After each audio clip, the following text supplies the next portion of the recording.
Hey, what's going on, everybody? Christian Ballard Sports Media coming at you with a video today. We're doing a preview video. College football has a big weekend on tap. We got Ohio State, Penn State, Arkansas, Auburn, Cincinnati, UCF. To name a couple games, Alabama's on a bye week before they get LSU next week, so no tidal wave talk this week. But I do want to look at the SEC, and we want to look at what we call the world's largest outdoor cocktail party in Georgia and Florida. This game, the 3:30 p.m. Eastern CBS kickoff game, you look at the quarterback matchup here, Anthony Richardson versus Stetson Bennett. Both are having pretty good years, pretty good seasons, and I think Florida. I honestly, I don't know if they're a team that's worse or better than their record, or maybe they do look like a 4-3 type of team. But when you look at the quarterback matchup here, get back to that for a second. Anthony Richardson, AR-15. I think he's a pretty phenomenal quarterback. I just think that maybe he needs help with the talent around him a little bit more. He does have a 56 completion percentage, which anything under 60%, we normally look at and say that's not very good. He's 96 of 170. He does have over 1,000 yards throwing, which is a good thing. That offensive line is terrible, giving up 5 sacks to Anthony Richardson for 24 total yards loss. He's got 6 TDs. He's got 7 picks. Just got to do a better job reading the defense. I understand sometimes you want to be a quarterback. You don't want to take a sack, and you got to throw the ball away, but you can't be throwing it into coverage. I would expect maybe Georgia gets some picks in this game, maybe. But you compare that to Georgia's quarterback, Stetson Bennett, who not really anybody's talking about for a Heisman candidate, but I think he probably should be in the conversation. I think he's doing really well. You look at his numbers: 162 of 229, 2,000 plus yards on the year, a 70% completion percentage. He's only thrown one interception. He has taken 7 sacks. I think that is a red flag, but he's got 7 touchdowns. So definitely Stetson Bennett's having a better year than Anthony Richardson. Maybe not the type of season you expect a national championship quarterback to have coming off a championship season, but he's doing pretty good. Anthony Richardson, I don't know what to say about him. I don't think he's an NFL product type of quarterback, and I'm not here to necessarily put anybody down. I just don't see NFL talent in him. Stetson Bennett, I think he's another Mac Jones. I think that he's systematic. If you put him in the right position, maybe he can be successful, but he's not a generational talent where, he's a Trevor Lawrence and you can put him out there and he can plug and play. I don't think he's that type of guy. Getting past the quarterback matchup, let's look at the matchup itself in Georgia and Florida, the world's largest outdoor cocktail party. Let's just call it what it is. It's not even close. Florida, they're 4-2 right now. 4-3. I'm sorry, they're 1-3 in conference play. Their only conference game victory is over Missouri, 24-17. They're coming off a loss a couple weeks ago to LSU. Georgia has yet to lose a game.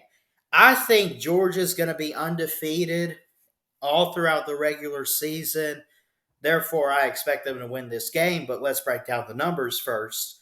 I expect them to be undefeated until at least the SEC title when they face Alabama, potentially Ole Miss.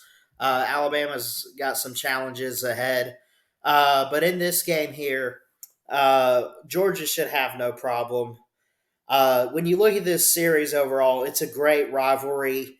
Um, Georgia leads it 54 and 2. And we expect them at least. Now, could an upset happen? Um, I think I think an upset could possibly happen.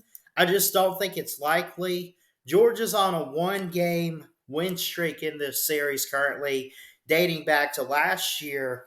Of course, winning the national championship, but they beat Florida 34-7 after losing to them in 2020 when Florida won the East. And they won against Georgia with an upset 44-28. And this is a series that has had SEC East implications. It's had BCS implications going back to the Tebow years in 2008. Um, so yeah, but um, so 2012, the Bulldogs, they met, and there was an upset over the number 2 team in the country. Florida was 7-0. Georgia was 6-1. Georgia ended up winning the cocktail party and winning the East. So there's been a couple games. I don't think they've really had a meaningful moment since 2012. I think it's been one of those where it's kind of been back and forth, and more so in Kirby Smart and Georgia's favor in recent years. I'm gonna make this one quick on you guys today. Anthony Richardson versus Stetson Bennett. It's offensive led versus defensive led. Um, I just think Georgia's defense, even with everything they lost, man. Christopher Smith has 2 picks. Watch a guy in Jamon Dumas Johnson, if I'm saying that right. I hope I am. Watch Smale Munden. Watch Malachi Starks. Kamari Lassiter. Nolan Smith came back. Tyke Smith. Nazir Stackhouse. Watch some of these guys, man, get up in the face of Anthony Richardson in this game. At least as far as I'm concerned, everybody is healthy for this matchup. If I'm wrong, please correct me in the comments. I really would appreciate it. I just think I like the Billy Napier hire for Florida. I do. I think Florida needs a guy that cares about recruiting. I think that they started out as soon as Billy Napier got in Gainesville in the program. He signed a top 20, I think a top 20 recruiting class. Maybe it was top 30, but it was somewhere in there, and signed it pretty good. The thing about Dan Mullen, the previous Florida coach, he didn't care about recruiting. I think Billy Napier cares about recruiting. I think he cares about the culture. I think he cares about the program. He's just having a tough go of it this first time around, but expect Florida to be on the rise potentially. Don't take my word for it. They could be on a fall. But I personally, in my opinion, I think Florida could be on the rise. I just think this is a year where Georgia, even after everything they lost to the NFL, I think that Georgia is still dominant on both sides of the ball. Um, with Nolan Smith, with Kamari Lassiter, with Nazir Stackhouse, Jalen Carter, Jalen Walker. Um, there's a lot of guys, man, on that defense that are get up in your face type of guys. And Georgia, look, I hate to say it because I was very high on Alabama's defense going into the season, which it's still pretty darn good. But does Georgia have, forget the country, let's focus on the conference. Does Georgia have the best in the SEC right now? I think that's a great possibility. And if it is the best in the SEC, I want to give credit where credit is due and congratulate Georgia and give them props. After everything they lost with Jordan Davis and Nakobe Dean, and I'm trying to think of who else they lost to the draft. Yeah, but they lost all this talent and they had young guys, juniors came back for their senior year, sophomores become juniors. Everybody steps it up, um, and, and does a good job. So that's just who Kirby Smart is. I know I've been on here on record and have criticized Kirby Smart. Oh, he's a one hit wonder, and no, I don't.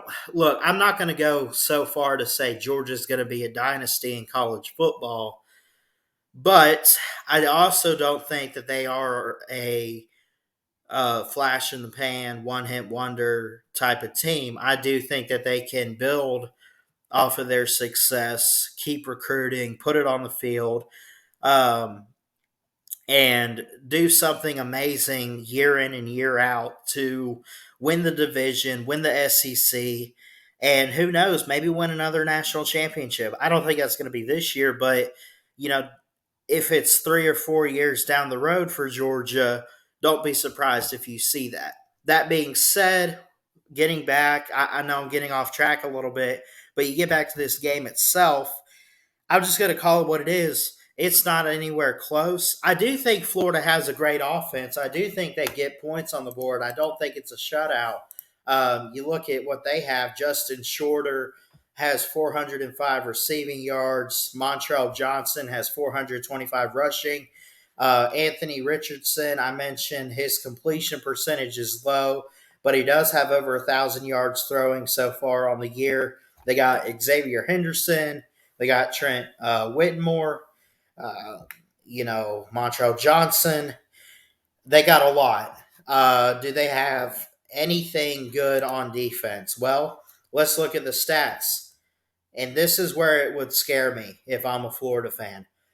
31 points per game. That's not bad. Georgia's scoring 41. But um, with today's offensive type of league, to only allow under 30 points, I think that's good. So I don't think giving up 28 points is anything to hang your head on too much. I do see improvement on the Florida defense. Georgia isn't even allowing two scores, really. I mean, a touchdown and what? A safety. I mean, they're giving up 9 points a game. Then again, I will say, I don't think that Georgia, first off, I don't think Florida has faced a defense like what they're going to face in Georgia. But I also think for Georgia, I don't think they have faced an offense, unless you do want to count Oregon, actually looking pretty good with Bo Nix. I don't think they faced that type of offense yet that can push and test the limits of their defense. I think we're going to find out a lot about Georgia and Florida on Saturday. That being said, I'll make it quick and get out of your hair real quick. I'm going to go ahead and put a score prediction up. I'm going to say 45-17. Is 17 to? I think 45 is reasonable for Georgia. I think Stetson Bennett, Dejon Edwards, Brock Bowers, Kieris Jackson, whoever's out there, I think they have a field day with their offense. And I just, maybe I'm over exaggerating a little bit with 17 points for Florida. I do think they got a little bit of offense, and I think their offense is getting a little better each week, something like that. It is a rivalry game where anything can happen, and there's been known to put points up on the board. Florida can give Georgia a game every single year, a little bit. I know it doesn't look like it's much of a game here on the scoreboard, but um, maybe to start out, does Georgia have a slow start defensively, or do they give it up a little bit in the fourth quarter and Florida starts scoring a little bit? I don't know, but um, I what I don't see is Florida competing. They will not hit 20 points in this game. That is the most they probably hit, is probably 17 to 20 points. Georgia, they could do whatever they want to on offense. I don't think they're a 50-plus point type of offense against the better opponents, at least. Um, but Florida's defense is suspect. They're going to give up a lot of points to Georgia. So I'm going to stick to my gut and say 45-17, the final score, in favor of the Dogs in the world's largest outdoor cocktail party. Be sure to leave a like, subscribe if you're new, and comment down below your score predictions. Maybe I'm wrong. Maybe Georgia scores more. Maybe they score a little bit less. Maybe this is a struggle game for Georgia. But I don't know, man. I expect them to maybe keep it close a little bit in the first half. Like it could be like a 24-17 at halftime. I would not be surprised if Georgia goes on like a 21-0 run in the second half and we get this score prediction, something like that. Maybe we get it right, but we'll see. I love you guys. Jesus loves you. He's got a great plan. Keep your head up and believe in that. Be sure to like, comment, and subscribe right here to Ballard Sports Media for more sports content, and we'll get some more preview videos out in the next couple days for this weekend in college football. Love y'all. Peace.